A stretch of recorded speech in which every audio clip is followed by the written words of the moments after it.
भगवान को भोग कितनी देर लगाना चाहिए? आप बताओ,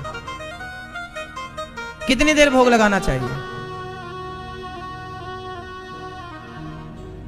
बोलो मेरी मां, कितनी देर? 5-10 मिनट, 5 या 10? 10 मिनट तो लगाते हैं आप? 10 मिनट कैसे लगाते हैं? तो कैसे लगाते हैं भोग?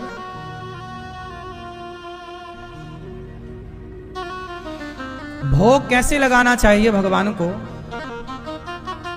समझते हैं।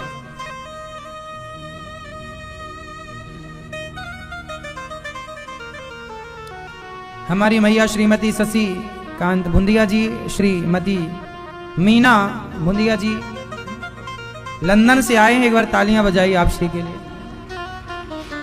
लंदन हम गए थे कथा करने, तो मैया कथा सुनने आया करती थी और उन्होंने कहा कि हमने कहा वृंदावन आना मैया। मैया ने कहा हाँ जरूर आएंगे, प्रॉमिस किया।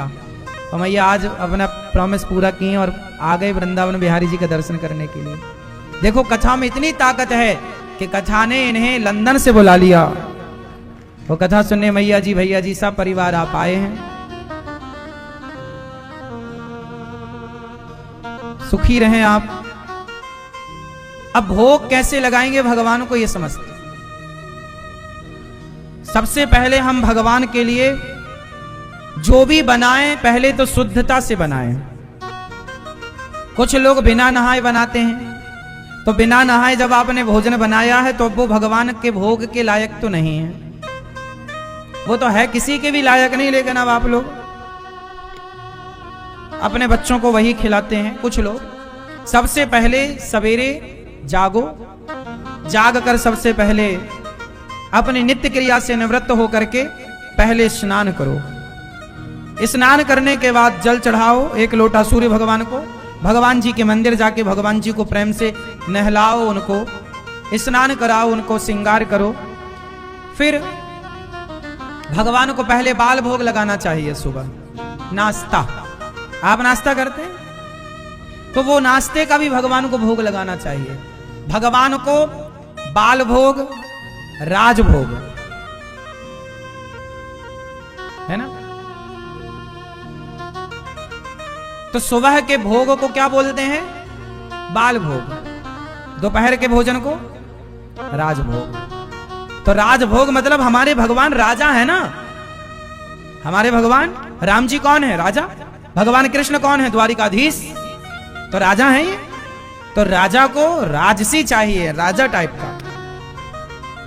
क्या बनाए? भोजन बनाओ। आप भोजन बनाओ जो भी आपकी क्षमता है ना। आप नमक रोटी है, सब्जी रोटी, दाल रोटी, चावल रोटी, खीर, पूड़ी, पराठे जो भी बनाओ, एक थाली अलग रखो। एक थाली, उस थाली पर आप ना खाओ।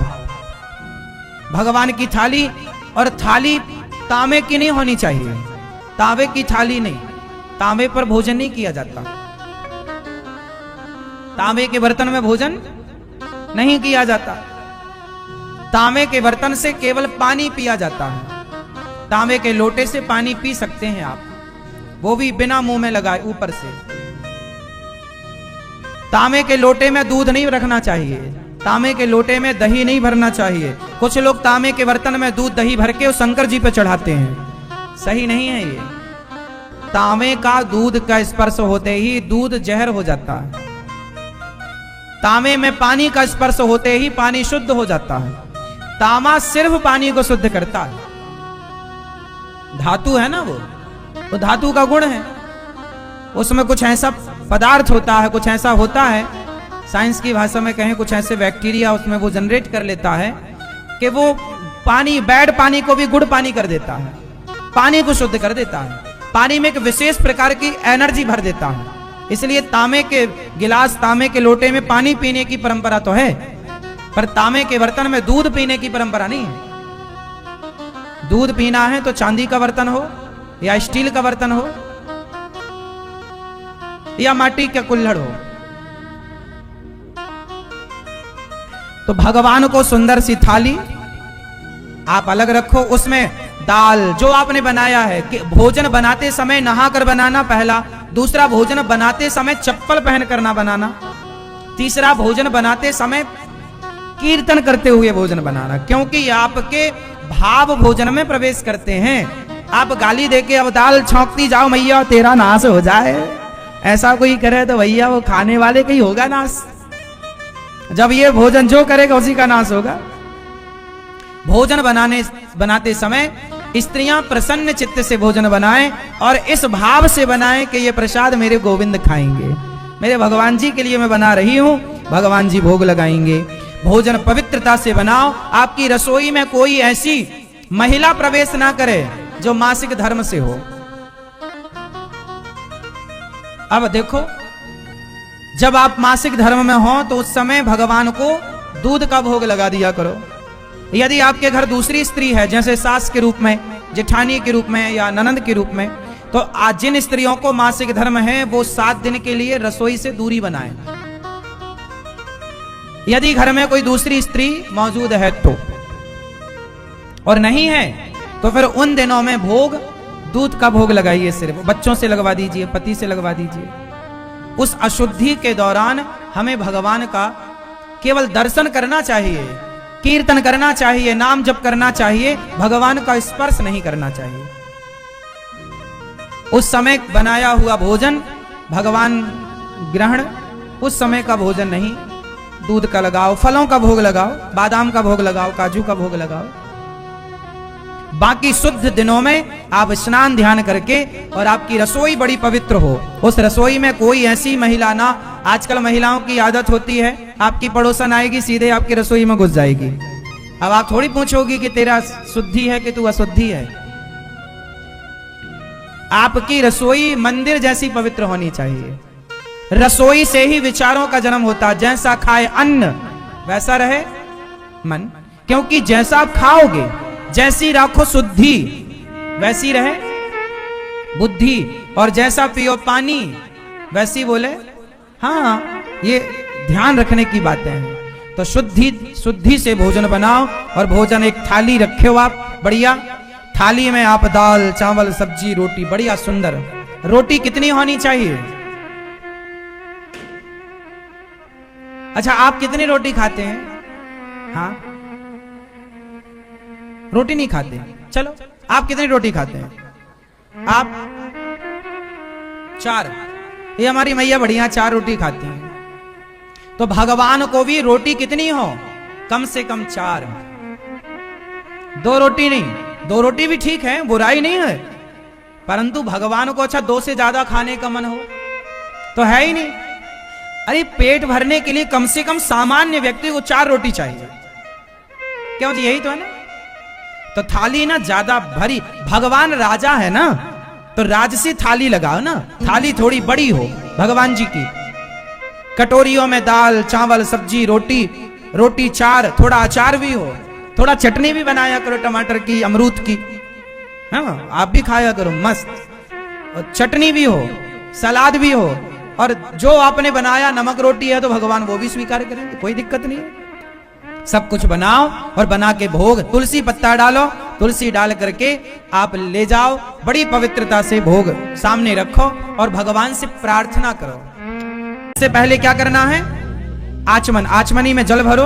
और आचमनी में जल भरने का भाव ये हो कि हम पहले, अच्छा आप भी भोजन करने के पहले 1 घूंट पानी जरूर पिया करो। भोजन करने के पहले जरा सा पानी जरूर पीना चाहिए, और भोजन करने के बाद भी जरा सा ही पानी पीना चाहिए, ज्यादा पानी नहीं। तो थोड़ा सा पानी भगवान जी को आचमन कराओ कि प्रभु आप ग्रहण कीजिए, फिर भोग लगाओ। कैसे लगाओ? रोटी तोड़ो, दाल लगाओ या सब्जी लगाओ, चटनी लगाओ और घंटी बजाते जाओ और भाव, हे नाथ स्वीकार कीजिए। जैसे बच्चे को मां खवाती ना रोटी तोड़ के, ऐसे हे नाथ स्वीकार, हे जगन्नाथ जी स्वीकार कीजिए, ऐसे खिलाओ। फिर दूसरी वो भोग की प्रसादी रखो दूसरी जगह, फिर दूसरी रोटी तोड़ो, रोटी तोड़ा, फिर दाल लगाओ सब्जी लगाओ, फिर हे नाथ स्वीकार कीजिए। मिठाई है तो जरा मिठाई खिलाओ, फिर चावल है तो चावल में दाल या सब्जी मिलाकर जैसे आप खाते हैं वैसे ही भगवान को बढ़िया 1 चम्मच रखो भगवान जी का, तो बढ़िया सुंदर भगवान को दाल चावल का भोग लगाओ। कम से कम 5 बार, कम से कम कितनी बार? 5 बार भगवान जी को। और ये भाव बनाओ कि भगवान खा रहे हैं मिठाई, पापड़ जो भी आपने सब कुछ भोग लगा, और भोग लगाने के बाद फिर भगवान का आचमन करो। क्या करो? आचमन 3 बार आचमन, भाव बनाना मुंह कपड़े से। फिर 1 गिलास पानी वहां होना चाहिए भगवान के पास, जो ढका हुआ होना चाहिए, जिसमें तुलसी का 1 पत्ता भी होना चाहिए। और फिर वो पानी यहां पर रखकर ये कहें कि हे प्रभु 1 घंटे बाद आप पानी पीजिएगा, क्योंकि भोजन करने के कितने घंटे बाद पानी पीना चाहिए? भोजन के तुरंत बाद पानी नहीं पीना चाहिए, भोजन के तुरंत बाद थोड़ा सा पानी पीना चाहिए मुंह साफ करने के लिए, शुद्धि भी जरूरी है, पर ज्यादा नहीं। तो वो गिलास पानी ढक के रखो तुलसी भगवान से, हे नाथ जल स्वीकार कीजिएगा। अब वो थाली जो आपकी भोग लग गई, अब वो थाली का क्या करेंगे? वो थाली उठाओ, अपनी रसोई में लाओ और दाल को दाल में मिलाओ। अभी आपने कटोरियों में भगवान को थाली में भोग लगाया ना, अब दाल को क्या करेंगे? आप दाल में मिलाओगे, चावल को चावल में, रोटी को रोटी में, पापड़ को पापड़ में, सबको सम्मित, खीर को खीर में मिलाओ, तो पूरा भोजन क्या बन गया आपका? वो बन गया प्रसाद। और फिर बच्चों को बुलाओ, पति को परोसो, क्या आइए, जैसे आप कहते हैं ना आइए खाना खा लीजिए, नहीं, अभी तक खाना था, क्योंकि उसमें भगवान का प्रसाद नहीं मिला, अब मिल गया तो वो खाना नहीं रहा, वो प्रसाद हो गया, आइए प्रसाद पा लीजिए। इसलिए आप अपने घर में बच्चों से क्या कहेंगे? बेटा प्रसाद पा लो। पति से क्या कहेंगे? चलिए प्रसाद पा लीजिए, क्योंकि अब वो क्या बन गया? क्या बन गया मेरी मां? आप लोग ना भोजन भगवान को भोग लगाते हैं, वो थाली या तो रखी रह जाती है या कोई एक व्यक्ति खा लेता है, वो सबको मिलनी चाहिए, वो प्रसादी है ना। तो ये भोजन भगवान को भोग इस तरह से लगाना चाहिए। भोग लगाकर जो हम खाते हैं, बाजार से फल भी खरीदो तो भाव यही रखो कि भोग ये भगवान जी के लिए, ये फल भगवान जी के लिए, इस तरह। और ये सब चीजें तब होंगी जब प्रेम होगा। प्रेम नहीं होगा तो आप इतना क्यों करेंगे?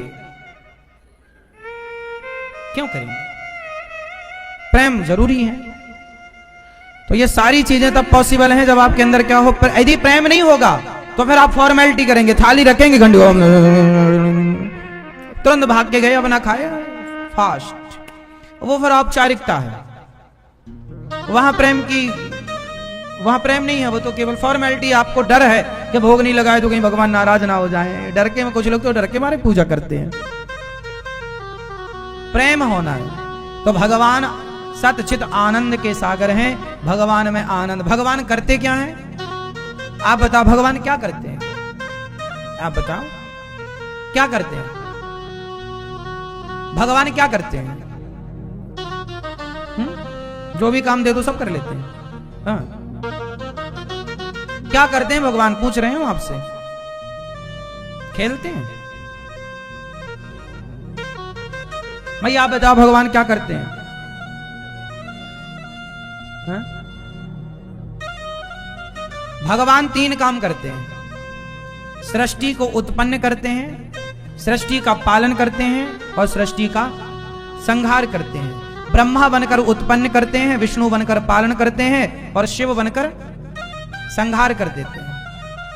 इसलिए इन तीनों के जोड़ को गॉड कहते हैं। GOD, God. G for generator, O for operator, D for destroyer. तो ब्रह्मा विष्णु महेश तीनों को जोड़ा तो गॉड। 3 काम है भगवान के, ये सृष्टि उत्पन्न करना, सृष्टि का पालन और सृष्टि का संहार। संहार कौन करता है आप बताओ? पालन कौन करता है भैया बताओ? और उत्पन्न कौन करता है? तो ब्रह्मा कौन हुए?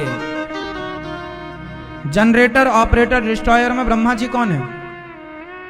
जनरेटर। ऑपरेटर कौन है? भगवान। डिस्ट्रॉयर? तीनों को जोड़ा क्या हुआ? गॉड। GOD। उत्पन्न करने वाला, पालन करने वाला, संहार करने वाला, वही ईश्वर है। 3 काम है। और केवल भगवान किसे कहते हैं? इन्हीं को भगवान कहते हैं, जो सृष्टि उत्पन्न करने वाले। भगवान कितने होते हैं मैया? आप बताओ भगवान कितने हैं? मैया बताएंगे भगवान कितने होते हैं? क्या नाम है एक भगवान का? फास्ट। कितने भगवान होते हैं? एक। नाम बताओ एक का। जिनसे पूछो वो बताएंगे, वहां की टुप्पी टाप रहना। ये मैया बताएंगी एक भगवान का नाम बताओ। शिव जी। ये मैया बताएंगी आखिरी में बैठी है। हाँ? गॉड। अरे उसी गॉड का तो नाम पूछ रहे हैं मेरी मां। भगवान। ब्रह्म। हिंदी में बताओ मेरी मां, ये सब समझे। ब्रह्म कौन समझता है? क्या नाम है उनका? जैसे मैया ने बताया शिव, ऐसे अपन लोग तो हिंदी भाषी हैं, ऐसे बताओ कौन शिव है कि राम है कि कृष्ण है कि नार, ऐसे बताओ। मैया हमारी ऐसी समझेंगी। तो ब्रह्म, अभी ब्रह्म क्या है वो बताएंगे हम आपको। बताओ भगवान जो एक है उनका नाम क्या है? हाँ? राम। ये मैया कह रही है शिव, ये कह रही है राम। यही दो हो गए। आप बताओ। ब्रह्मा जी। ब्रह्मा भगवान तो एक है। भगवान कितने हैं? एक। तो नाम दो हो गए। कोई शिव जी कह रहा, कोई राम जी कह रहा, कोई कृष्ण जी कह रहा, कोई नारायण कह रहा। कंफ्यूजन हो गई ना। आज ये कंफ्यूजन दूर कर दें, दूर कर दें। ध्यान से सुनना। मैया बैठो मेरी मां, कंफ्यूजन दूर करते हैं आज। भगवान एक है, सदा से एक है। भगवान दो नहीं है, एक। तो फिर ये राम, ये शिव, ये कृष्ण, ये विष्णु, ये नारायण, ये कौन है? क्या ये एक ही है या अलग अलग है? एक है तो कैसे? अब कैसे वो आप समझो। हम आपको जो जो बताते चलेंगे उसके बाद आपको पूरी जिंदगी में उस चीज में कभी संदेह नहीं होगा, यदि आपने तरीके से सुना तो। देखो भगवान एक हैं, वह एक का नाम जब पूछा जाएगा तो उनका नाम है श्रीमन नारायण। उनका एक जो नाम है वो कौन है? श्री मतलब लक्ष्मी। श्रीमन नारायण जब बोला जाए तो लक्ष्मी सहित नारायण मतलब समझना है, अकेले नारायण नहीं। किसके साथ नारायण? श्री मतलब श्री किसका नाम है? श्री मतलब माता लक्ष्मी, श्री मतलब राधा, श्री मतलब सीता। जब श्री कृष्ण के संग श्री लग जाती है तो श्री का मतलब राधा हो जाता है। जब श्री राम के संग जुड़ जाता है श्री राम तो श्री का मतलब सीता हो जाता है। और नारायण के संग जब श्री जुड़ गई तो श्री का मतलब वहां लक्ष्मी हो गया। तो श्रीमन नारायण जो हमारे प्रभु नारायण है, भगवान श्रीमन नारायण। श्रीमन नारायण का मतलब हुआ वैकुंठवासी, जो लेटे हैं क्षीर सागर में और जिनके पांव माता लक्ष्मी जी दबा रही हैं। श्रीमन नारायण का मतलब है वो नारायण जिनके पांव लक्ष्मी जी दबा रही हैं। उन्हीं नारायण के पांव में लात मारी थी। कौन मारा था आप बताओ? पीली मैया। भगवान नारायण की छाती पर लात किसने मारा? आप बताओ। आएगा आएगा, याद है आपको? आप भूली नहीं हो, बस अंदर है, बाहर नहीं निकल रहा। ये मैया बताओ क्या नाम था उनका? आप बताएं। हाँ, भृगु जी। एक बार भगवान नारायण की छाती पर लात किसने मारा? भृगु जी ने। तो अब आप बताओ, आपके घर में गोपाल जी हैं? सबके घर में। तो बताओ गोपाल जी की छाती में लात का निशान रहता है कि नहीं? हाँ या ना? ध्यान से देखना, नहीं देखा हो तो आप अपने घर के गोपाल जी की छाती को ध्यान से देखना, वहां एक पांव का निशान होगा। वो पांव का निशान किसका है? भृगु जी का। अब ये बताओ कि लात किसे मारा था? जोर से मेरी मां। भृगु जी ने लात किसे मारा? किसको मारा? भगवान नारायण को। और लात का निशान दिख कहां रहा है? गोपाल जी में। तो ये जो गोपाल जी हैं, ये जो कृष्ण है, ये हैं कौन? नारायण ही तो हैं। लात उन्हें मारा तो लात का निशान यहां कैसे आ गया? इसलिए आ गया क्योंकि कृष्ण ही नारायण है और नारायण ही। और राम कौन है? राम नारायण है, वो भी राम नारायण है, वो भी कृष्ण है। कृष्ण, राम और नारायण ये तीन तत्व नहीं है, ये तीन तत्व नहीं है, ये तो एक है। जैसे सोना, कान में झुमका भी सोने का, माथे पे बिंदिया भी सोने की और गले में हार भी सोने का हैं तो तीन, पर तीनों के आभूषण के नाम तो अलग अलग हैं, पर तत्व की दृष्टि में सोना तो तीनों में एक सा ही है। हाँ या ना? रूप रंग ही तो बदला है, पहनने की जगह ही तो बदली है, सोना तो नहीं बदला। उसी तरह राम त्रेता में आए और कृष्ण द्वापर में आए। और ये जो गोपाल जी है ना, इन्हें कृष्ण भक्त गोपाल जी मानते हैं और राम भक्त इन्हें रघुनंदन मानते हैं, मेरे राम लला है। इन्हें अयोध्या जी में क्या बोला जाता है? राम लला। और इन्हें वृंदावन में क्या बोला जाता है? जोर से मेरी मां। यहां इन्हें बोला जाता है लड्डू गोपाल, गोपाल जी। वृंदावन में बोला जाता है गोपाल जी, और अयोध्या जी में बोला जाता है राम लला। तो ये राम भक्तों के लिए राम है और कृष्ण भक्तों के लिए कृष्ण है। जाकी रही भावना जैसी, प्रभु मूरत देखी दिन तैसी। ईश्वर एक है, वही नारायण कृष्ण है, वही नारायण राम, वही नारायण नरसिंह है, वही नारायण वामन, वही नारायण धनवंतरी, कच्छप, मोहिनी, 24 अवतार लिए ना भगवान ने। तो ईश्वर कितने हैं? अब बात करते हैं शंकर जी की। ये शंकर जी कौन है? तो सुनो, भगवान नारायण ने 3 रूप धारण किए लीला के लिए। जैसे बिजली में तार कितने होते हैं? 3, फेस 1, फेस 2, फेस 3। बिजली एक होती है ना, लेकिन एक बिजली को 3 भागों में डिवाइड किया जाता है ताकि बड़ी मशीन चल सके, ज्यादा पावर हो सके। तो एक बिजली को 3 भागों में डिवाइड किया, फेस 1, फेस 2, फेस 3। उसी प्रकार एक परमात्मा 3 भागों में डिवाइड हो गए ताकि 3 व्यवस्था हो सके। ब्रह्मा बनकर सृष्टि उत्पन्न किया, विष्णु बनकर पालन किया, शिव बनकर संहार किया। तो वो ब्रह्मा विष्णु महेश तीनों भी एक नारायण ही है, इनमें कोई भेद नहीं। हरि हरि और न भेदा। त्रेता में शंकर जी हनुमान बनकर आए। त्रेता में राम जी के पास हनुमान जी थे। हनुमान जी कौन? मैया जा रही हो मेरी मां, टाटा, जल्दी आना।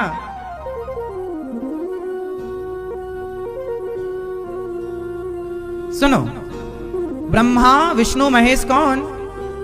हनुमान जी कौन? हनुमान जी कौन? जल्दी बताओ। हनुमान जी कौन? शंकर। हाँ, हनुमान जी कौन? शंकर सुवन केसरी नंदन।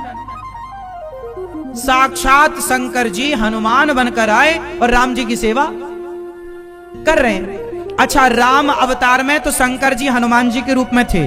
क्या आप भैया मैया बता सकती हो कि कृष्ण अवतार में शंकर जी किस रूप में थे भगवान कृष्ण के साथ? ये शंकर जी कभी छोड़ते नहीं है भगवान को।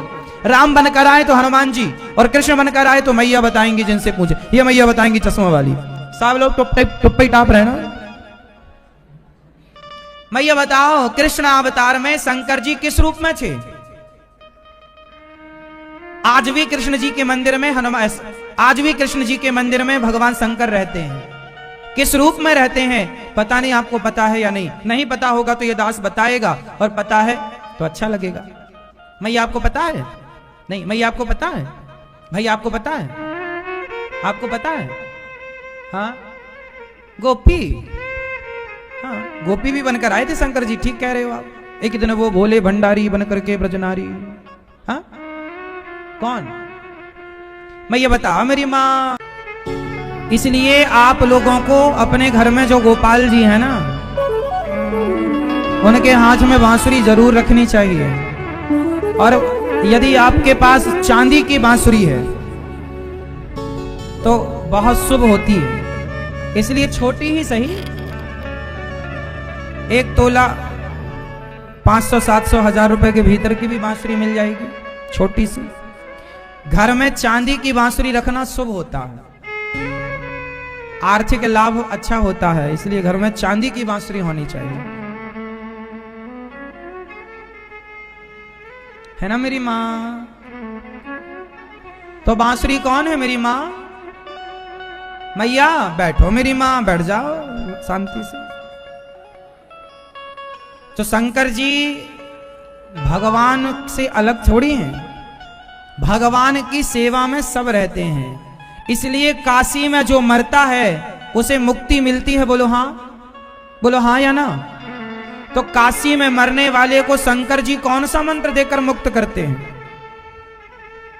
बोलो मेरी मां। काशी में मरने वाले की मुक्ति तो होती है, पर मरने वाले के कान में शंकर जी राम मंत्र देते हैं। ये बात हम नहीं कह रहे, रामचरितमानस में लिखा है, जासु नाम बल शंकर काशी, देत सवहि सम गति अविनाशी। शंकर जी से कोई कहे कि हमें मोक्ष दे दो, तो शंकर जी उसके कान में राम मंत्र बोलेंगे, तब उसका मोक्ष होगा। हाँ, इसलिए कुछ लोग हमसे कहते हैं महाराज जी हम शंकर जी के भक्त थे, लेकिन अब मन राम जी और कृष्ण जी में लगने लगा है, क्या करें? गलत तो नहीं है भैया। जब शंकर जी की कृपा हो जाती है, जिस पर मुझ पर कृपा होगी शंकर जी की, तो मेरा मन कृष्ण में लग जाएगा। आप पर कृपा होगी शंकर जी की, बिना शिव की कृपा से किसी का मन प्रभु में, भगवान राम या कृष्ण या नारायण में नहीं लग सकता। तो जिन पर कृपा शिव की हुई, उनका मन ही प्रभु में लगता है, क्योंकि शंकर जी भी उनका ध्यान करते हैं। सदा वसंतम हृदयारविंदे भवम भवानी। इसलिए शंकर जी त्रेता में हनुमान बनकर सेवा में रहे और द्वापर में बांसुरी बनकर सेवा में रहे। इसलिए बांसुरी बजाते हैं भगवान। आप भी अपने घर में बांसुरी रखिएगा और गोपाल जी के हाथ में बांसुरी जरूर दीजिएगा।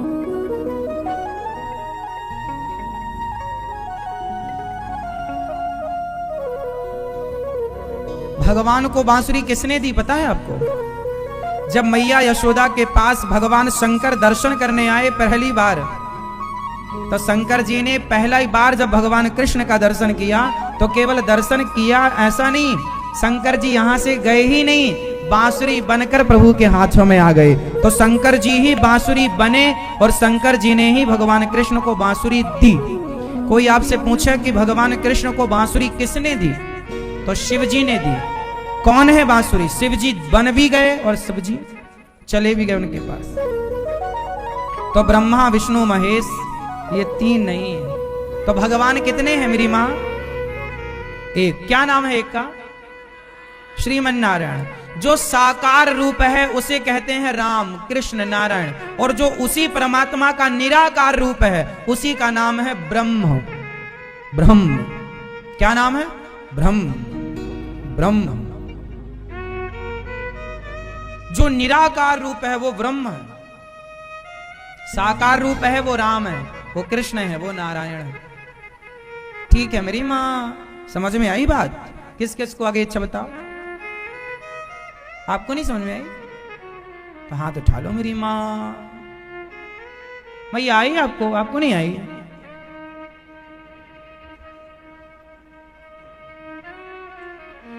भगवान आनंद के सागर हैं, विश्व की उत्पत्ति पालन संहार करते हैं। दुख, अच्छा दुख कितने प्रकार के होते हैं? कौन नहीं बताया अभी तक? ये मैया बताएंगी, जमाई लेने वाली। दुख कितने प्रकार के होते हैं? मैया कह रही हैं एक ही तो है, एक प्रकार का।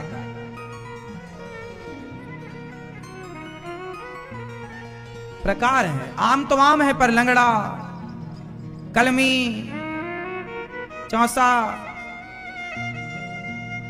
दशहरी, आम तो आम है पर प्रकार है कि नहीं? हर चीज का प्रकार होता है मेरी माँ। मैया बताओ मेरी माँ, ये भैया बताएंगी दुख कितने प्रकार का होता है? एक प्रकार का? कई प्रकार के? कई? मैया होशियार हैं, कई। कितने प्रकार का दुख होता है मेरी मां? 3। कितने प्रकार का दुख है गिनो?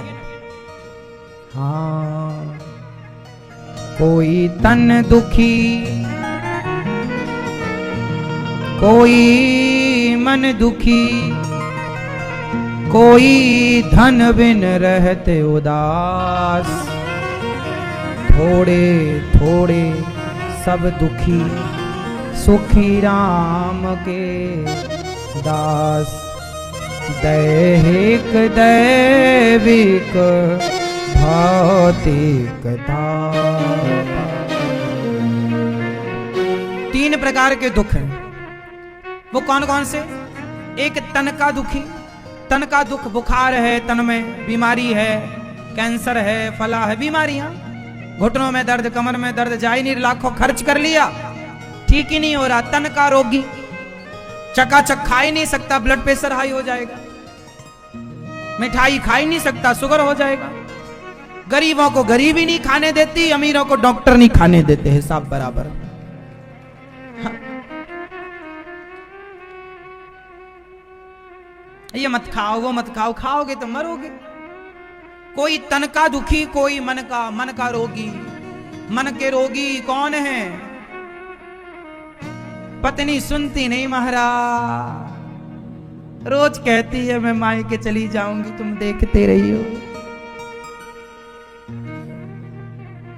वो पति बेचारा मन का रोगी है, बेटा नहीं सुनता, बड़ा टेंशन, बड़ा मन में, पढ़ता नहीं है, बड़ा टेंशन।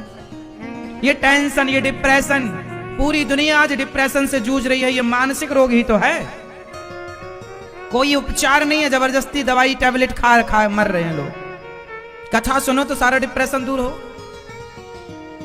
सुनते ही नहीं। अब बताओ, एक तन का रोग, एक मन का रोग, और तीसरा रोग है धन का।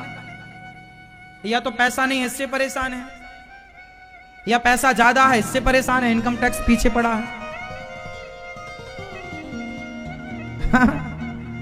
नहीं है वो भी परेशान, और ज्यादा है वो भी परेशान। चौथा कोई रोग हो तो कोई दुख